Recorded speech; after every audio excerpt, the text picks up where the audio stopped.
on Contact. We continue our conversation about the disputes between the Palestinians and the Israelis with the Palestinian activist, Dr. Sami Al-Arian.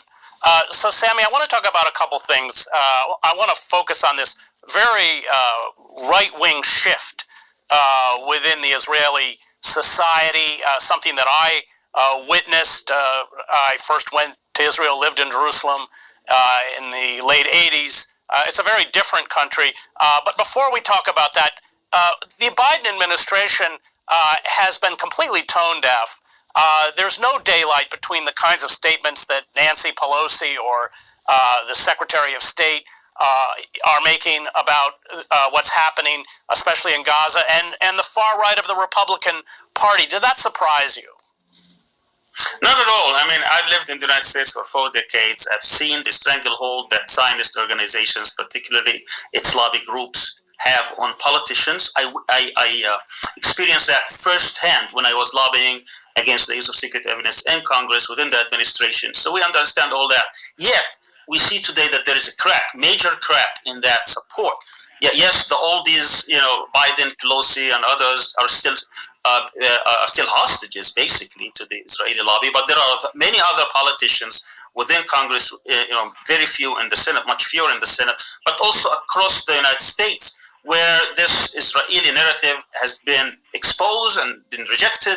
And we see even within the Jewish communities a massive resistance to the Israeli narrative, to this call that Israel is a democracy defending itself. This is no longer people believe this if they have any kind of an objective reading what's actually happening on the ground.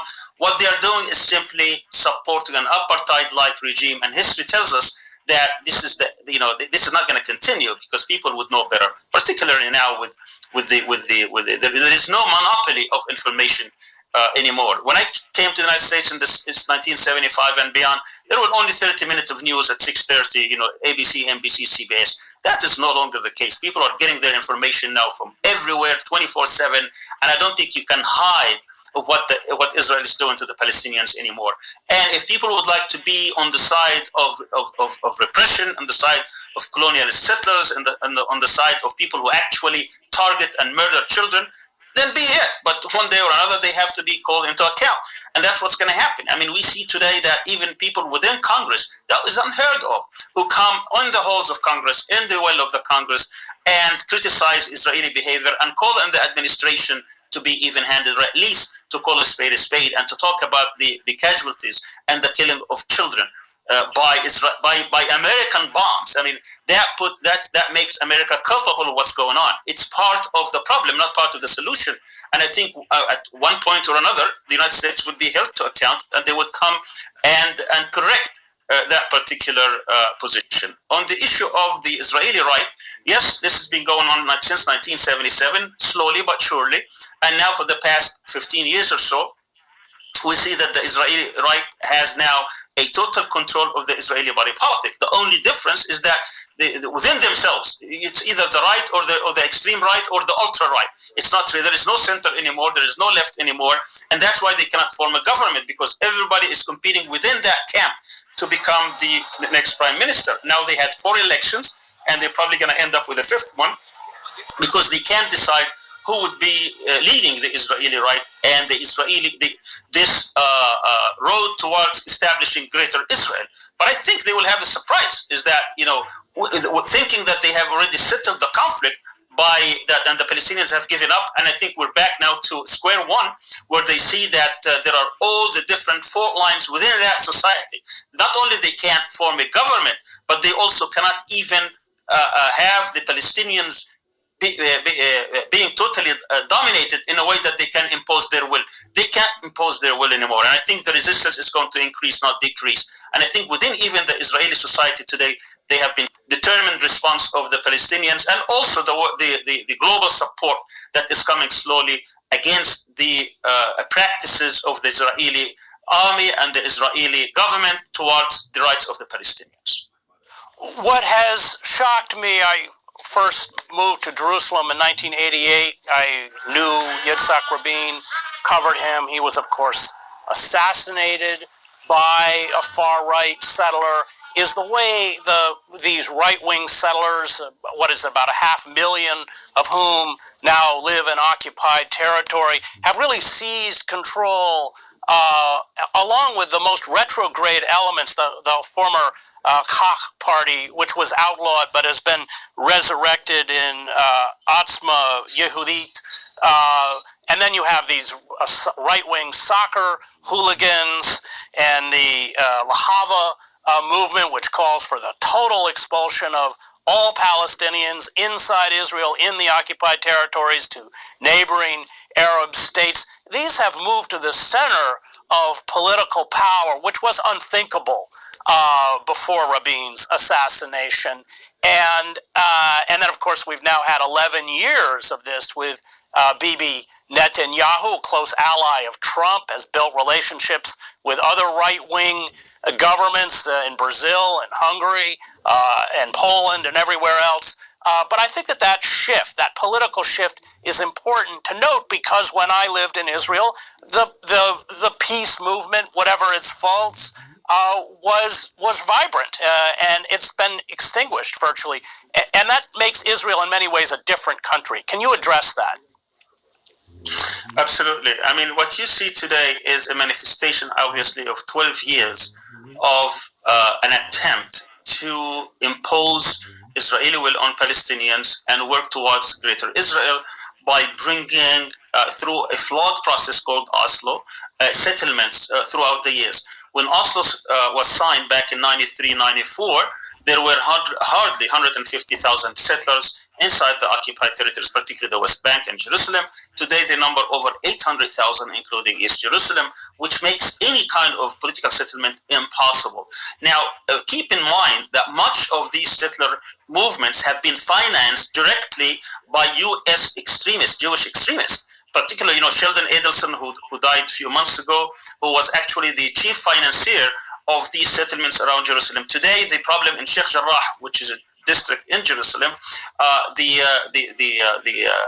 claim that these buildings belong to a settler movement, these movements are being financed by extreme movements within the United States, under and getting even tax-free status. So the U.S. has been part and parcel of this problem. The extremist right has been part at the center of this, and also the extremists in the United States. Those who actually finance both the lobbying in the U.S. as well as the settlement movement in Palestine, Israel.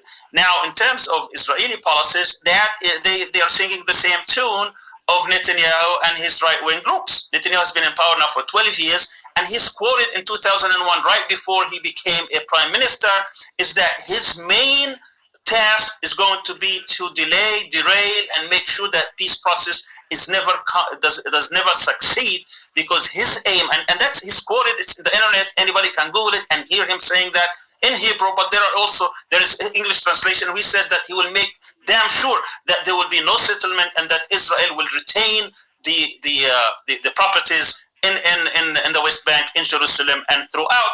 And now the fruition of this, if you want to see the blueprint of how Netanyahu thinks, all what you have to do is go and read the so-called deal of the century, steal of the century, I call it, in which they were trying to impose their will on the Palestinians by creating pockets of cantons in the language of South African apartheid for Palestinians, with tunnels and bridges and undergrounds, in which Israel will have sovereignty throughout the Palestinian territories, which is basically the total domination of one group over the other, the classical definition of what colonialist settler project is. That's what they are offering, and the Palestinians refuse and resist, and that's going to continue. That's not going to stop. And when the United States stops funding this attempt to impose a racial hierarchy in terms of Jewish supremacy, the way white supremacists are trying to impose their will in the United States over other races like blacks and Latinos and others, this is what we are confronted with, and this is what needs to be. This is what the struggle is all about. And I think the history is on the side of those who fight for justice and fight for equality.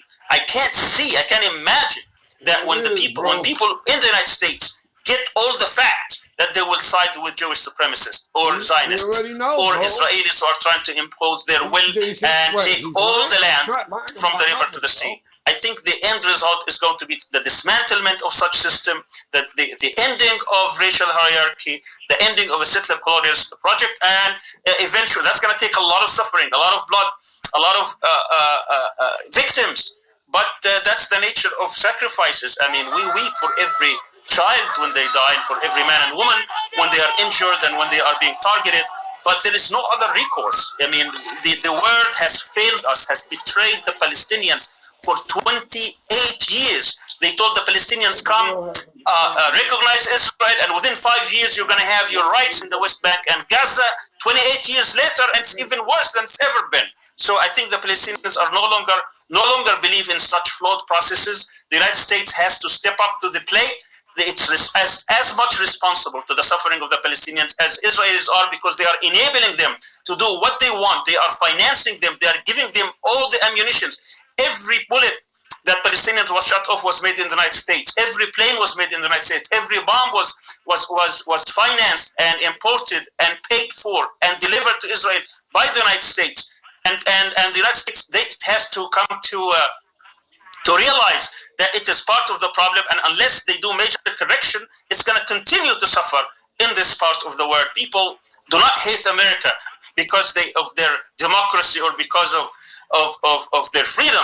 People abhor the policies of the United States because it is not just. They try to punish the Palestinians so that they can please the Israelis. Well, I remember being in Gaza after a bombing strike and picking up fragments from a bomb, and a piece of it had made in Dayton, Ohio. I think that you would agree that the moment the United States pulls the plug, that's why I support the boycott, divestment, and sanctions movement, that colonial settler project is not viable. Is that correct? Absolutely. Absolutely right. I think this is a major part.